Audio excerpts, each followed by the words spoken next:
We are so close now. It is just one more sleep until the Six Nations, two more until a massive game in Dublin between the back-to-back champions going for a three-peat, Ireland and England. And I'm even more excited now we have seen the Ireland lineup. I'm Tim. This is Egg Chasers. Tell me what you think about this lineup in the comments down below. I'm going to do a combined 23-man squad. If you had all 23 Irishmen, all 23 Englishmen, who would you pick in a combined team? And how does that give us a little bit of an insight into how this game is going to go? I would say, if I had to describe, I was about to say Andy Farrell. Of course, he is not head coach right now. Let me correct myself. If I had to describe interim head coach Simon Easterby's first selection, I would say experienced. There is a hell of a lot of pedigree that's going to be wearing green on Saturday evening in Dublin. And I think that's a shrewd move from him, to be perfectly honest. Everywhere that there is a 50-50 call to be made, looks like he's gone with the old head. With the exception of the number 10 jersey, and this is going to be the biggest talking point over the next day or two, Sam Prendergast has got the nod at fly half. The Prender-GOAT is in. Leinster fans have been telling me on the channel for a couple of years now, don't worry, Sam Prendergast is the ultimate heir to Johnny Sexton's throne, and it looks like that prophecy is coming true. Let's see how he gets on. Jack Crowley was amazing in the Six Nations last year, and he's a pretty handy player to have on the bench. He'll feel hard done by it, and that he's going to go and prove what he's all about and earn the jersey back. And that fight should be a case of steel sharpening steel, and it should drive them both to higher performances. What else? Obviously, we knew no Tadhg Furlong already. Joe McCarthy not in the lineup, but there's a lot of experience, like I say, to call on. The other selections, Dan Sheehan returns on the bench. Now, I think that's a smart move as well from Simon Easterby. He was brilliant for Leinster last week. I couldn't believe it was his first game in 7 months the way he played. He was amazing. But international rugby is another step up altogether. Ronan Keller is battle-hardened. Dan Sheehan's coming back in. Smart move to give him game one from the bench. And in any case, I think you have to credit South Africa a little bit with this. Over the last couple of World Cup cycles, they have made a feature of using their bench in an innovative way, and I think other people are starting to follow suit, Ireland included. Look at the experience on Ireland's bench. I was talking about England's bench, and as I say, I'll come to the head-to-head matchup in a minute. But it's quite difficult to see the team like this, isn't it? I'll tell you what, let me, there you go. That's a little bit easier, isn't it? So, yeah, South Africa have made a bit of a feature of finishing the game sometimes with their strongest players on the pitch. Keeping guys like Malcolm Marx back so that he can be unleashed in that second half. And when it really, really matters and you really need a big play in a tight game, guys like that can come on and make the difference.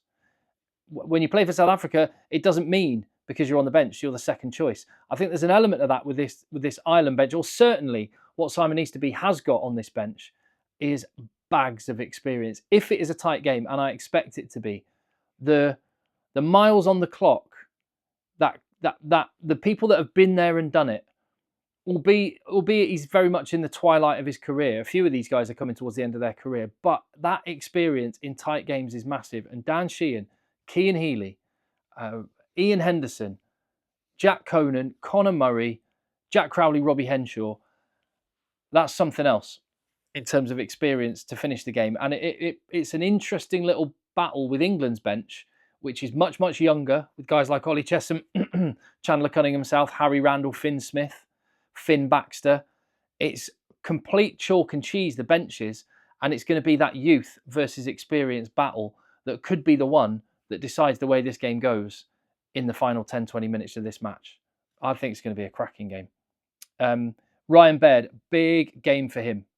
He's in the starting 15, no Joe McCarthy, so Tadhg back into the second row, Ryan Baird on the flank. And again, this is another example, I think, where Simon Easterby has gone for the tried and tested over maybe the form selection. Because there is an argument that Cormac Izuchukwu, being just one, might be on form a player that deserves to be in ahead of Ian Henderson, maybe even Ryan Baird. So big games for the pair of them. And, well, you can't buy experience. They've got a lot of it. I'm buzzing for this one. It's a full bore Ireland backline. Yes, they're without Furlong, no McCarthy. Sheehan's on the bench, but that backline is exceptional. And Sam Prendergast has got some very familiar combinations around him to call upon as he tries to pull the strings for Ireland. How are they going to play? I think they'll be prepared for an aerial battle. I think Sam Prendergast, the Prender-GOAT, will be prepared for Twindaloo to be just trying to rattle him all day long. That'll be Ben and Tom Curry's mission. Get to Prendergast and put him off his game, rattle him. But he has been, Sam Prendergast, very brave. He takes the ball to right flat to the line, right to contact, just like Johnny Sexton did. Johnny Sexton, the level of bravery of that man is amazing. The way he would take the ball right to contact, pass it at the last second, and get walloped in the process.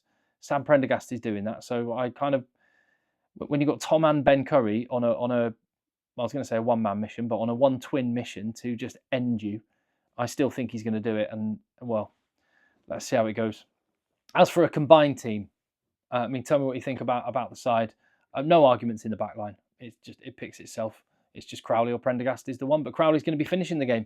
And actually, if you would choose it that way round, do you want the youngster to start or the youngster to finish?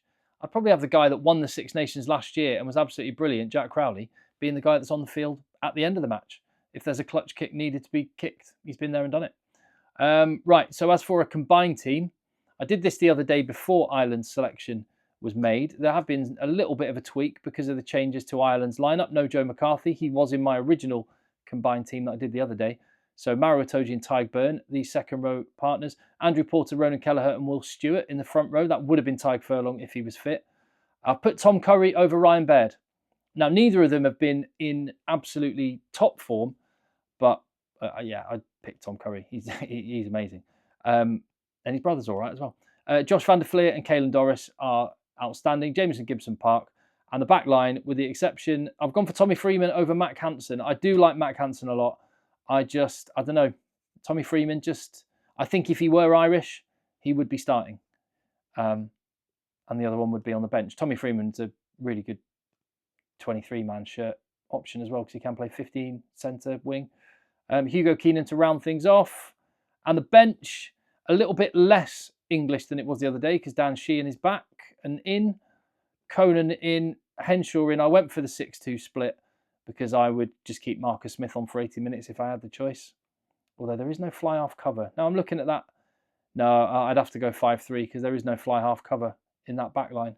In the England back line, they've got Henry Slade that can cover, but in the Ireland back line, there's no one that can step up to 10. So I'd probably have to go a 5-3 split, drop Chandler Cunningham south. So it'd be Sheehan, Baxter, Hayes, Chesham, Conan, Randall, Crowley or Finn Smith. Crowley, Henshaw.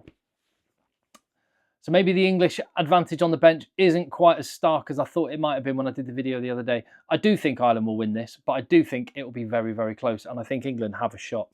If they get the tactics right, they've got a shot. Look what New Zealand did to Ireland. And I think that's why England have picked Ben Curry, Tom Curry, Ben Earl in the back row to try and do the same kind of job that Ardie Savia and Wallace Satiti managed to do to Ireland and just get up in their face, rattle them, attack every breakdown.